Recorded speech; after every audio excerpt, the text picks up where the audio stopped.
اللہ الرحمن الرحیم۔ شروع اللہ کے نام سے جو بڑا مہربان اور نہایت رحم کرنے والا ہے۔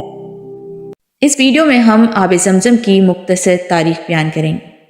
مکہ مکرمہ کس طرح آباد ہوا۔ میری ویڈیو آپ کو پسند آئے تو آپ سے لائک کیجیے گا، میرے چینل کو سبسکرائب کیجیے گا اور فل ویڈیو واچ کیجیے گا۔ حضرت ابراہیم علیہ السلام کے فرزند حضرت اسماعیل علیہ السلام سرزمین شام میں حضرت ہاجرہ کے شکم مبارک سے پیدا ہوئے۔ حضرت سارہ کی کوئی اولاد نہ تھی۔ آپ پر وحی نازل ہوئی کہ اب حضرت ہاجرہ اور اسماعیل کو اس سرزمین میں چھوڑ آئیں جہاں بے آب و قیار میدان اور خشک پہاڑیوں کے سوا کچھ بھی نہیں ہے۔ چنانچہ حضرت ابراہیم علیہ السلام نے حضرت ہاجرہ اور حضرت اسماعیل کو ساتھ لے کر سفر فرمایا اور اس جگہ آئے جہاں کعبہ معظمہ ہے۔ یہاں اس وقت نہ کوئی آبادی تھی، نہ کوئی چشمہ، نہ دور دور تک پانی یا آدمی کا کوئی نام و نشان نہ تھا۔ ایک توشے دان میں کچھ کھجوریں رکھیں اور ایک مشک میں پانی۔ حضرت ابراہیم علیہ السلام کو وہاں رکھ کر آپ روانہ ہو گئے۔ حضرت ہاجرہ نے فریاد کی کہ اے اللہ کے نبی، اس سنسان و بیابان جہاں کوئی انسان نہیں، کچھ نہیں، آپ ہمیں بے یار و مددگار چھوڑ کر کہاں جا رہے ہیں؟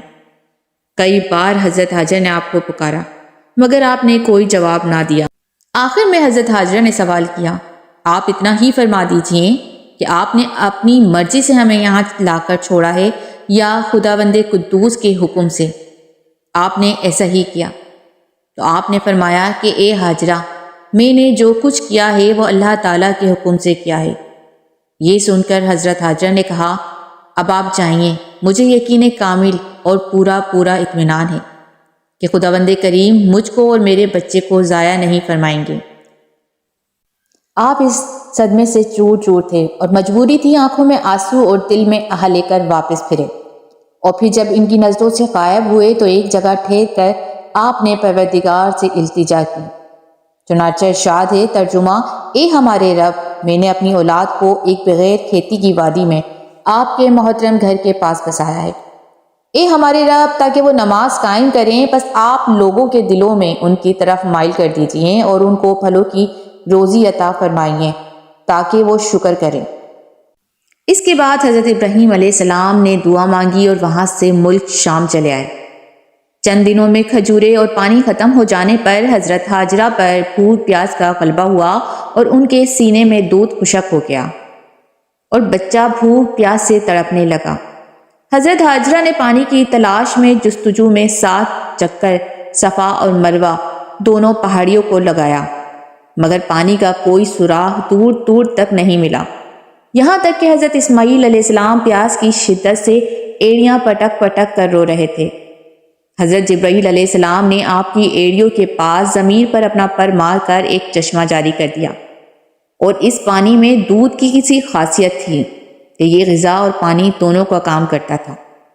چنانچہ یہی زمزم کا پانی پی کر حضرت ہاجرہ اور حضرت اسماعیل علیہ السلام زندہ رہے، یہاں تک کہ حضرت اسماعیل علیہ السلام جوان ہو گئے اور شکار کرنے لگے، تو شکار کے گوشت اور زمزم کے پانی پر ان کا گزر بسر ہونے لگا۔ حضرت صلی اللہ علیہ وسلم نے فرمایا کہ خدا ہاجرہ پر رحم کرے، اگر وہ اس وقت بند نہ لگاتیں تو زمزم جاری چشمہ ہوتا۔ پھر ایک فرشتے نے بی بی ہاجرہ کو تسلی دی کہ تم خاطر جمع رکھو، یہاں خانہ خدا ہے، اس کو یہ بچہ جوان ہو کر اپنے باپ کے ساتھ مل کر تعمیر کرے گا، اور خدا اس جگہ رہنے والوں کو ضائع نہیں کرتا۔ وہاں ایک ٹیلہ تھا، اس کے آس پاس برساتی نالے بہا کرتے تھے۔ اتفاقاً جرائم قوم کا ایک قافلہ یمن کی طرف سے آیا تو انہوں نے دور سے دیکھا کہ ان کے اوپر پرندے اڑ رہے ہیں۔ وہ قافلے والے کہنے لگے کہ جہاں پرندے اڑ رہے ہوں وہاں پانی ضرور ہوتا ہے، پہلے تو ہم کئی دفعہ آئے ہیں، ایسا کبھی نظر نہیں آیا۔ ایک آدمی کو پتہ کرنے کے لیے بھیجا تو اس نے دیکھا کہ ایک عورت بما بچہ بیٹھی ہے اور پانی کا چشمہ ہے۔ وہ قافلہ وہاں آ گیا اور بی بی ہاجرہ رضی اللہ تعالی عنہا سے اجازت چاہی۔ بی بی صاحبہ نے تنہائی سے بچنے کے لیے ان کو یہاں رہنے کی اجازت دے دی، لیکن پانی کا تصرف اپنے ہاتھ ہی میں رکھا۔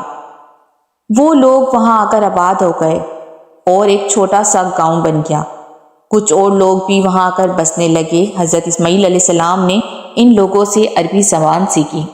اور اس قبیلے کی ایک لڑکی سے حضرت اسماعیل علیہ السلام کی شادی بھی ہو گئی اور رفتہ رفتہ یہاں ایک آبادی ہو گئی۔ پھر حضرت ابراہیم علیہ السلام کو خدا بند قدوس کا یہ حکم ہوا کہ خانہ کعبہ تعمیر کریں، چنانچہ آپ نے حضرت اسماعیل علیہ السلام کی مدد سے خانہ کعبہ کو تعمیر فرمایا۔ یہ مکہ مکرمہ کی آبادی کی ابتدائی تاریخ ہے جو قرآن مجید سے ثابت ہے۔